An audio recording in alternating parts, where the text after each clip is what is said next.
मैं जो भी प्रश्न कराता हूँ, जो भी क्वेश्चन कराता हूँ, सभी क्वेश्चन जो है वो क्या रहता है, तो वह भी आ रहता है, क्या रहता है, भी आ रहता है। और यदि आप इस सभी प्रश्न को कर लेते हैं इस सीरीज से कंप्लीट, तो आपके एग्जाम में 450 मार्क आना सुनिश्चित हो जाएगा। क्वेश्चन कई बार पूछा गया, कितना बार देखिए क्वेश्चन आया हुआ एग्जाम में। 2 में 3, तो 3 अंक से बना हुआ उत्तल लेंस, 2 दृष्टि दोष के उपचार के लिए हम लोग उत्तल लेंस का उपयोग करेंगे।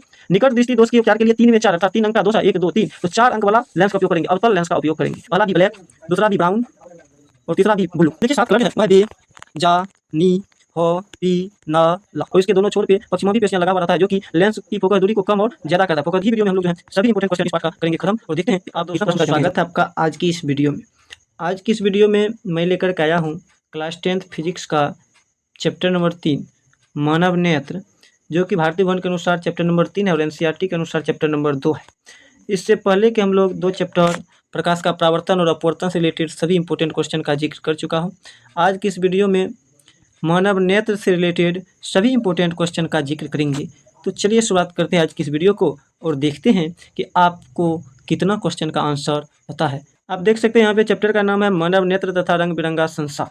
तो आज के इस वीडियो में एक ही वीडियो में हम लोग जो है सभी इंपॉर्टेंट क्वेश्चन इस पाठ का करेंगे खत्म, और देखते हैं कि आप कितना प्रश्न का जानते हैं जवाब। प्रश्न संख्या यह है, समान दृष्टि के वयस्क के लिए सुस्पष्ट दर्शन की अल्पतम दूरी कितनी होती है। तो देखिए मानव के नेत्र जो है वह कम से कम 25 सेंटीमीटर तक की दूरी को वस्तु को देख सकता है, और अधिक से अधिक जो है वह अनंत तक की वस्तु को देख सकता है। अधिक से अधिक अनंत, इन्फिनाइट, और कम से कम 25 सेंटीमीटर की वस्तु को देख सकता है। नेक्स्ट प्रश्न है प्रश्न संख्या 2, मानव नेत्र में किस प्रकार का लेंस पाया जाता है। तो मानव नेत्र में जो है वह उत्तल लेंस पाया जाता है। प्रश्न संख्या 3 है, आंख का व्यवहार होता है, आंख का व्यवहार जो है वह उत्तल लेंस की तरह होता है। प्रश्न संख्या 4 है, पुतली के साइज को कौन नियंत्रित करता है। तो पुतली के साइज को जो है परितारिका नियंत्रित करती है। परितारिका का और एक कार्य होता है इंपॉर्टेंट, वो आप बताइए क्या है। देखिए परितारिका का एक और कार्य है आंख का रंग प्रदान करना, आंख का रंग प्रदान करना। परितारिका को हम लोग आइरिस भी कहते हैं, परितारिका को हम लोग आइरिस भी कहते हैं, और इसका काम है आंख का रंग, आंख को रंग प्रदान करना, आंख को रंग प्रदान करना। परितारिका जो है वह 3 कलर प्रदान करता है। परितारिका कितना कलर प्रदान करता है, 3 कलर, बी और फिर बी। पहला बी ब्लैक, दूसरा बी ब्राउन और तीसरा बी ब्लू। नेक्स्ट प्रश्न है प्रश्न संख्या 5, एक स्वस्थ आंख की दूरबिंदु होता है। अभी मैं बताया हूँ स्वस्थ आंख का दूरबिंदु जो है वह अनंत होता है। प्रश्न संख्या 6 है, निम्नलिखित में से कौन सा नेत्र का रंगीन भाग होता है। तो रंगीन भाग परितारिका होता है, ये भी अभी जिक्र किया हूँ। प्रश्न संख्या 7 है, मानव नेत्र के लिए दृष्टि का अस्थायित्व होता है। ये जो है 1/16 सेकेंड होता है। प्रश्न संख्या 7 का सही जवाब हो जाएगा ऑप्शन नंबर बी। नेक्स्ट प्रश्न है प्रश्न संख्या 8। प्रश्न संख्या 8 है, किसी वस्तु का प्रतिबिंब कहाँ बनता है। तो किसी वस्तु का प्रतिबिंब जो है वो रेटिना पर बनता है। इसी को हम लोग दृष्टि पटल कहते हैं, इसी को हम लोग क्या कहते हैं, दृष्टि पटल कहते हैं। नेक्स्ट प्रश्न है प्रश्न संख्या 9, नेत्र द्वारा किसी वस्तु का कैसा प्रतिबिंब बनता है। तो नेत्र द्वारा किसी वस्तु का वास्तविक, उल्टा तथा छोटा प्रतिबिंब बनता है। प्रश्न संख्या 10 है, नेत्र में प्रवेश करने वाली प्रकाश किरणों का अधिकांश अपवर्तन कहाँ से होता है। देखिए इसका सही जवाब हो जाएगा ऑप्शन नंबर डी में से कोई नहीं, क्योंकि नेत्र द्वारा प्रवेश करने वाली प्रकाश की किरण का अधिकांश अपवर्तन जो है, अधिकांश अपवर्तन ये कॉर्निया की बाहरी पृष्ठ से होता है। कहाँ से होता है, कॉर्निया की बाहरी पृष्ठ, कॉर्निया की बाहरी पृष्ठ से होता है। नेक्स्ट प्रश्न है प्रश्न संख्या 11, मानव की आंख में प्रवेश करने वाले प्रकाश की मात्रा को नियंत्रित किया जाता है किसके द्वारा। तो मानव की नेत्र में जो प्रवेश करती है प्रकाश, उसे पुतली के द्वारा नियंत्रित किया जाता है। प्रश्न संख्या 12 है, आंख के लेंस की वक्रता त्रिज्या को नियंत्रित करती है। तो आंख के लेंस की वक्रता त्रिज्या को पक्षमाभी पेशियों के द्वारा नियंत्रित किया जाता है। सिलियरी मांसपेशियां जिसे कहते हैं। आंख में होता है उत्तल लेंस, और इसके दोनों छोर पे पक्षमाभी पेशियां लगा हुआ रहता है, जो कि लेंस की फोकस दूरी को कम और ज्यादा करता है। फोकस दूरी को क्या करता है, कम और ज्यादा करने का कार्य करता है। चलिए नेक्स्ट प्रश्न है प्रश्न संख्या 13, कैमरे का कौन सा भाग आंख के रेटिना की तरह कार्य करता है। तो कैमरे का फिल्म जो है वो आंख की रेटिना का तरह काम करता है। प्रश्न संख्या 14 है, एक स्वस्थ मानव नेत्र के लिए निकट बिंदु तथा दूर बिंदु कितना होता है। तो निकट बिंदु 25 सेंटीमीटर एवं दूर बिंदु अनंत होता है।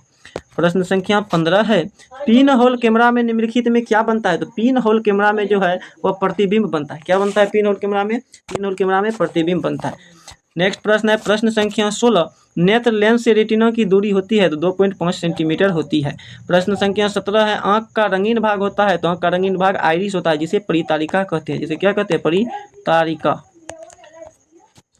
प्रश्न संख्या 18 है, सामान्य नेत्र की निकट बिंदु होती है। तो सामान्य नेत्र की निकट बिंदु जो है 25 सेंटीमीटर होती है। 18 इंपॉर्टेंट प्रश्न था, ये था मानव नेत्र टॉपिक से। चलिए अब हम लोग नेक्स्ट टॉपिक को शुरुआत करते हैं। नेक्स्ट टॉपिक है दृष्टि दोष तथा उनका संशोधन। तो चलिए इससे रिलेटेड भी इंपॉर्टेंट प्रश्न को देखते हैं। आप लोग कमेंट कर दीजिए कि अभी तक में आपका कितना प्रश्न 18 में सही हुआ है। चलिए प्रश्न संख्या फिर 1 है, जो नेत्र निकट स्थित वस्तु को साफ नहीं देख पाता है उस नेत्र में कौन सा दोष होता है? जो नेत्र निकट स्थित वस्तु को साफ नहीं देख पाता है, अर्थात दूर की वस्तु को क्या करता है? साफ देखता है। दूर की वस्तु को साफ देखता है, दूर की वस्तु को साफ देखता है, तो अर्थात दूर दृष्टि दोष। जहाँ की वस्तु को साफ देखता है वही दृष्टि दोष होता है। प्रश्न संख्या 2 है, किसी दृष्टि दोष को अवतल और उत्तल दोनों लेंसों से बनी द्विफोकली लेंस द्वारा संशोधित किया जाता है। जब द्विफोकली लेंस द्वारा संशोधित किया जाएगा तो वह दोष होगा जरा दृष्टि दोष। चलिए इससे रिलेटेड मैं कुछ इंपॉर्टेंट बात को देखता हूं, जिससे कि आपको प्रश्न सोल्व करने में बहुत ही आसानी होगी। देखिए दृष्टि दोष जो 3 प्रकार का होते हैं। दृष्टि दोष क्या प्रकार का? 3 प्रकार का। पहला होता है दूर दृष्टि दोष, एक होता है निकट दृष्टि दोष, और एक होता है जरा दृष्टि दोष। एक कौन सा दोष? जरा दृष्टि। दूर दृष्टि दोष, निकट दृष्टि दोष तथा जरा दृष्टि दोष। देखिए दूर दृष्टि दोष में दूर की वस्तु साफ साफ दिखाई पड़ती है। दूर दृष्टि दोष में दूर की वस्तु साफ साफ दिखाई पड़ती है। निकट में निकट की वस्तु साफ साफ दिखाई पड़ती है। जो दृष्टि दोष होता है वहाँ की वस्तु साफ साफ दिखाई देती है। लेकिन जरा दृष्टि दोष में कहीं की वस्तु दिखाई नहीं देती, न ही दूर की और न ही निकट की, कहीं की नहीं। यहाँ तक आप समझ गए। दृष्टि दोष 3 प्रकार का होता है, दूर दृष्टि दोष, निकट दृष्टि दोष और जरा दृष्टि दोष। दूर दृष्टि दोष में दूर की वस्तु साफ साफ दिखाई देती है, निकट दृष्टि दोष में निकट की वस्तु साफ साफ दिखाई देती है, तथा जरा दृष्टि दोष में कहीं की वस्तु साफ साफ दिखाई नहीं देती है। अब हम लोग इसके उपचार के बारे में जानेंगे कि किस दृष्टि दोष में कौन सा लेंस का उपयोग किया जाएगा। तो देखिए दूर दृष्टि दोष, पहले हम लोग तीनों दोष को लिख लेते हैं। दूर दृष्टि दोष, निकट दृष्टि दोष और जरा दृष्टि। और कौन सी दृष्टि दोष? जरा दृष्टि। देखिए दूर दृष्टि दोष के उपचार के लिए हम लोग 2 में 3, तो 3 अंक से बना हुआ उत्तल लेंस। दूर दृष्टि दोष के उपचार के लिए हम लोग उत्तल लेंस का उपयोग करेंगे। निकट दृष्टि दोष के उपचार के लिए 3 में 4, अर्थात 3 अंक का दोष है, 1 2 3, तो 4 अंक वाला लेंस का उपयोग करेंगे, अवतल लेंस का उपयोग करेंगे। ये 2 अंक से लिखा हुआ है तो 3 अक्षर वाला, 2 अक्षर से लिखा हुआ है तो 3 अक्षर वाला लेंस का उपयोग करेंगे, और ये 3 अक्षर से लिखा हुआ है तो इसके लिए 4 अक्षर वाला लेंस का उपयोग करेंगे। तो दूर दृष्टि दोष के इलाज के लिए उत्तल लेंस और निकट दृष्टि दोष के इलाज के लिए अवतल लेंस का हम लोग उपयोग करेंगे। तीसरा दोष है जरा दृष्टि दोष। तीसरा दोष कौन सा है? जरा दृष्टि दोष। जरा दृष्टि दोष के उपचार के लिए हम लोग द्विफोकल लेंस का उपयोग करेंगे। द्विफोकल में होता है, इसमें उत्तल और अवतल दोनों होता है, उत्तल और अवतल दोनों रहता है। तो यहाँ तक समझ चुके हैं। तो चलिए अब हम लोग देखते हैं क्वेश्चन। प्रश्न संख्या 3 है, किसी लेंस का उपयोग कर दीर्घ दृष्टि दोष को संशोधित किया जाता है। तो दीर्घ दृष्टि दोष का अर्थ होता है दूर दृष्टि दोष। तो दूर दृष्टि दोष में हम लोग किस लेंस का उपयोग करते हैं? दूर दृष्टि दोष में उत्तल लेंस का उपयोग करते हैं। प्रश्न संख्या 4 है, निकट दृष्टि दोष दूर करने के लिए चश्मे में किस लेंस का व्यवहार किया जाता है? देखिए ये क्वेश्चन कई बार पूछा गया है, कितना बार देखिए क्वेश्चन आया हुआ एग्जाम में। तो निकट दृष्टि दोष का उपयोग के लिए हम लोग अवतल लेंस का उपयोग करते हैं। नेक्स्ट प्रश्न है प्रश्न संख्या 5, दूर दृष्टि दोष वाला नेत्र साफ साफ देख सकता है कहाँ की वस्तु? तो वह दूर की वस्तु को साफ साफ देख सकता है। प्रश्न संख्या 6 है, नेत्र की सामंजन क्षमता कम हो जाने से उत्पन्न होता है। पहले समझना पड़ेगा कि सामंजन क्षमता क्या होता है। देखिए सामंजन क्षमता नेत्र की वह क्षमता होती है जिसके कारण कोई वस्तु निकट स्थित तथा दूर स्थित वस्तु को साफ साफ देख पाता है, निकट तथा दूर की वस्तु को साफ साफ देख पाता है। इसी क्षमता को हम लोग कहते हैं सामंजन क्षमता। इस क्षमता को हम लोग कौन सी क्षमता कहते हैं? सामंजन क्षमता कहते हैं, सामंजन क्षमता। तो देखिए सामंजन क्षमता यदि किसी व्यक्ति के आंख का कम हो जाएगा, सामंजन क्षमता क्या हो जाएगा? कम हो जाएगा, उसे न ही दूर की वस्तु साफ साफ नजर आएगी और न ही निकट की वस्तु, इसलिए उसे हो जाएगा कौन सा दोष? तो जरा दृष्टि दोष। चलिए प्रश्न संख्या 7 है, जिस दोष में व्यक्ति को दूर की वस्तु स्पष्ट नहीं दिखती है, अर्थात दूर की वस्तु स्पष्ट नहीं दिखती है, निकट की वस्तु स्पष्ट दिखती है, तो जहाँ की वस्तु स्पष्ट दिखती है वही दोष निकट दृष्टि दोष। प्रश्न संख्या 8 है, निकट दृष्टि दोष सुधारा जाता है। निकट दृष्टि दोष में कौन सा लेंस? तो क्या अक्षर का है? 3 अक्षर। इसमें 4, 3 में 4 वाला 4 का कौन सा लेंस है? अवतल लेंस का उपयोग किया जाता है। तो ये था 8 इंपॉर्टेंट प्रश्न दृष्टि दोष से। इस 8 में आपका कितना प्रश्न हुआ है सही कमेंट करके बताइए। तब तक हम लोग चलते हैं नेक्स्ट टॉपिक की।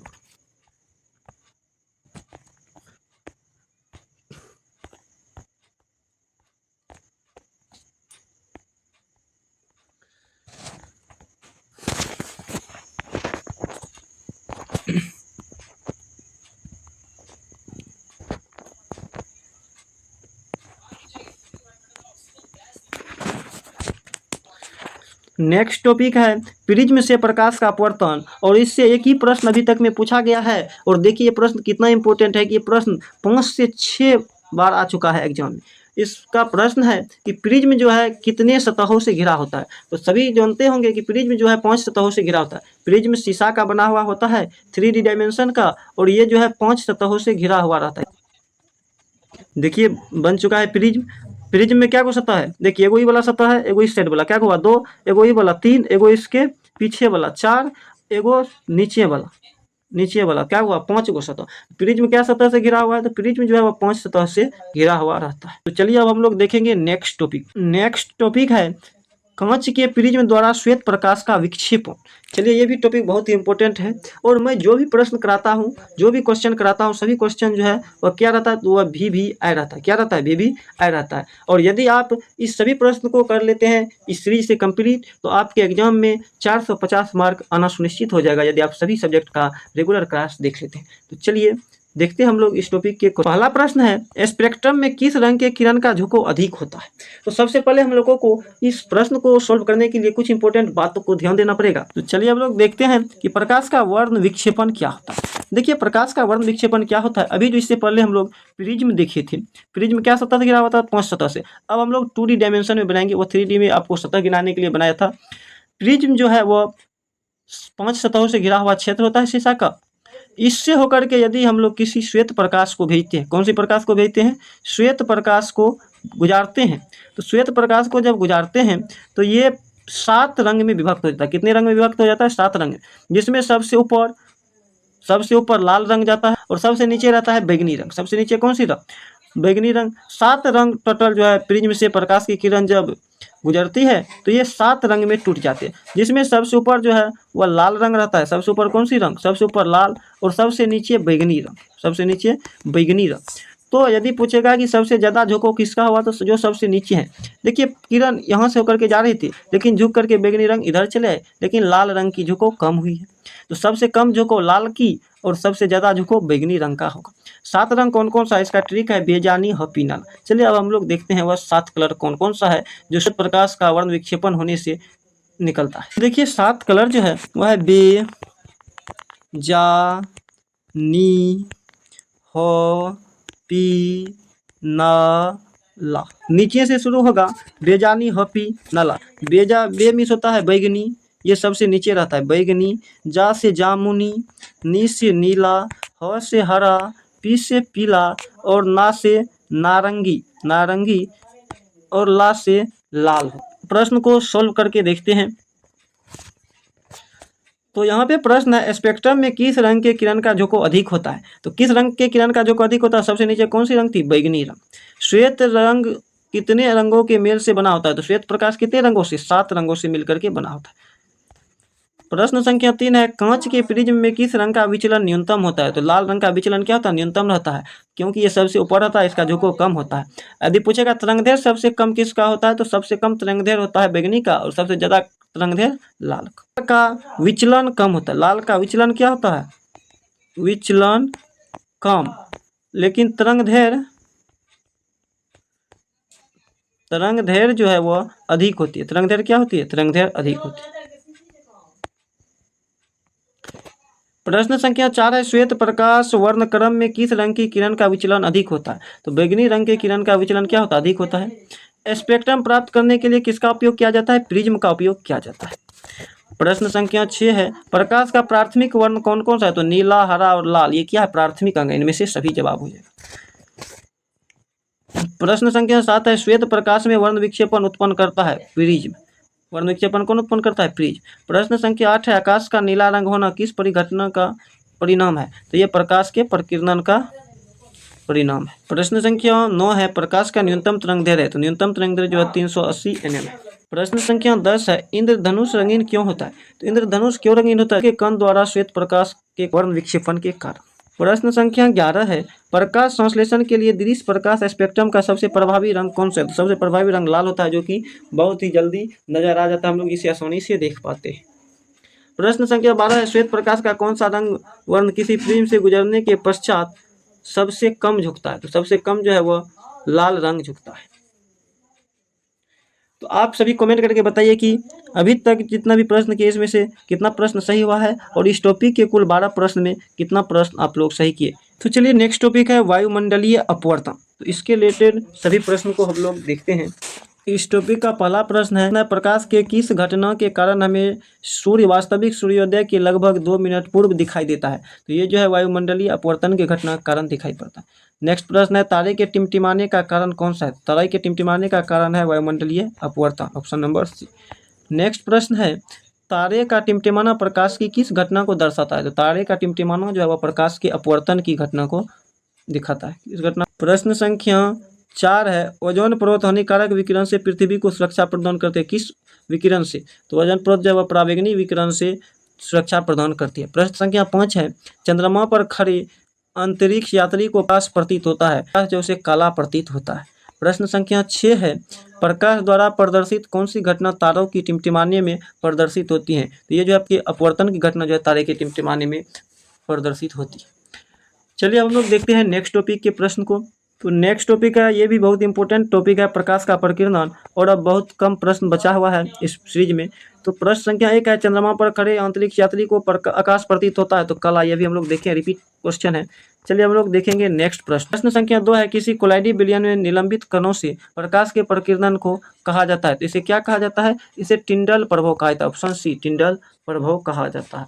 चलिए नेक्स्ट प्रश्न है, प्रश्न संख्या 3 है, जब सूर्य का प्रकाश वायुमंडल से गुजरता है तो वायु के सूक्ष्म कण किस रंग के प्रकाश को अधिक प्रबलता से प्रकीर्णन करती है। तो वायुमंडल में जो है वह नीला रंग के प्रकाश को अधिक प्रबलता से प्रकीर्णित करती है, जिसके कारण वायुमंडल का रंग कैसा प्रतीत होता है। तो वायुमंडल का रंग जो है वह नीला प्रतीत होता है। प्रश्न संख्या 4 है, प्रकाश के किस रंग का तरंगदैर्घ्य सबसे अधिक होता है। तो सबसे अधिक तरंगदैर्घ्य जो है वह लाल रंग का होता है। प्रश्न संख्या 5 है, वायुमंडल में कौन सा वर्ण सबसे अधिक प्रकीर्णित होता है। तो वह नीला रंग जो है सबसे अधिक प्रकीर्णित होता है।